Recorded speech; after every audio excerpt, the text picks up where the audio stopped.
చంద్రబాబు నాయుడు గారు మన ఆంధ్రప్రదేశ్ రాష్ట్రంలో ఏం జరుగుతుంది? ఇప్పుడే నేను న్యూస్ చూశాను, షాక్ అయ్యాను. బీటెక్ స్టూడెంట్ జేమ్స్ని తిరుపతి జిల్లా చంద్రగిరిలో నాయుడు ఎవరో గ్యాంగ్స్ రౌడీ సీటర్స్ ఎత్తికెళ్లి 2 రోజులు హోటల్లో ఉంచి చిదగబాది చంపేస్తుండగా ఎవరో కాపాడారట. ఏమైంది మీకు? మీ 50 సంవత్సరాల అనుభవం ఏమైంది? ప్రవీణ్ పగడాలది హత్యని చెప్తే యాక్సిడెంట్ గా పనికిమాల పోలీసులు సృష్టించారని కోట్ల మంది కోడై కూశారు. మీరు అందులో ఫెయిల్ అయిపోయారు. పవన్ కళ్యాణ్ ఊర్లో దళితుల్ని బహిష్కరిస్తే మీరు యాక్షన్ తీసుకోలేదు.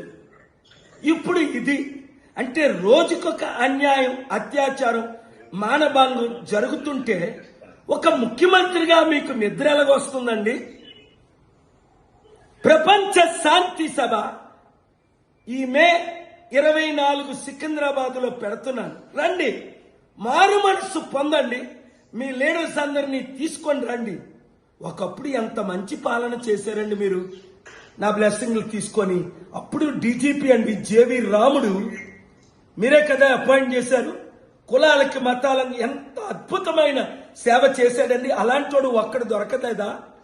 సురేంద్ర బాబుని విజయవాడలో ఐపీఎస్ ఆఫీసరు ఒక్కొక్కడికి కారిపోయేదే. 20-30 మందిని ఎన్కౌంటర్ ఒక్క రౌడీ సీట్లు లేకుండా చేసేసాడే. ఏమైంది మీకు? మీరే రౌడీ సీట్లకి బలం ఇచ్చి నడిపిస్తున్నారా అన్న ప్రశ్న బహుజనుల్లో అనుమానం తీసుకొస్తుంది. మార్పు చెందండి. ఈ వీడియో చంద్రబాబు నాయుడు గారికి చేరినంత వరకు వైరల్ చేయండి, అన్ని ఛానల్లో బ్రాడ్కాస్ట్ చేయండి. రాష్ట్రాన్ని, దేశాన్ని రక్షించుకుందాం, మన సత్తా చూపిద్దాం.